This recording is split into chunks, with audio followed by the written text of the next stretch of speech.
बस साल थी आहिनि शहीद सहाफ़ी नसरुल्ला गिराणी खे PPM ने ख़ालिद लुंड जे गार्डन नाक क़त्ल कयो। उनखां बाद असां वक़्तन फ़वक़्तन एहतिजाज रिकॉर्ड करायासीं, SP सां मिलियासीं, IG सां मिलियासीं, DIG सां मिलियासीं, असां सां इंसाफ़ न थियो। जॾहिं बि असां SP वटि आया आहियूं असां अर्ज़ु कयोसीं बाबा शहीद जा कातिल सरियाम ख़ालिदाबाद ख़ालिद लुंड वटि वेठा आहिनि, सिक्योरिटी गार्ड आहिनि, छा बि करनि था, असांखे इंसाफ़ ॾियो, उहे कातिल गिरफ़्तार कयो।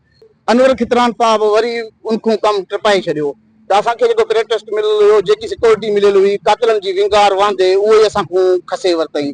उनखां अलावा असां जॾहिं बि आयासीं चयोसीं बाबा कातिल गिरफ़्तार कयो, असां सां मुलाक़ात करण जी बि हिमत न सम्झो जो मुलाक़ात कयूं।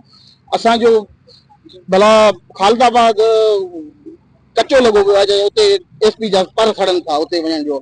ये मां जे मथां कूड़ा FIR हुया, DSP अब्दुल कादर सुमरो उन्ही काबिल भय जे मार्फत 12 मोबाइल मुंहिंजे मथां मोकिलिया जा मां भला ख़ालिद लुंड जेको पुटु क़त्ल करे आयो हुन जा एतिरो विंगार वहे पियो।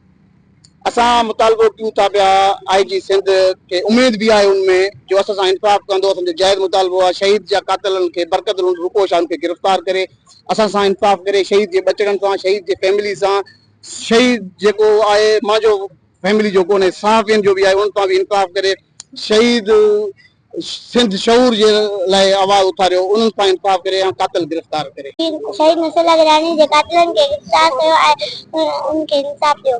साल थी विया आहिनि, अञा तक उन्हनि जा कातिल गिरफ़्तार न थिया आहिनि। छो असां ॾोह कयो आहे छा? असांखे मां अपील कयां थो IG खे मुंहिंजा बाबा जा कातिल गिरफ़्तार करे जल्द सां।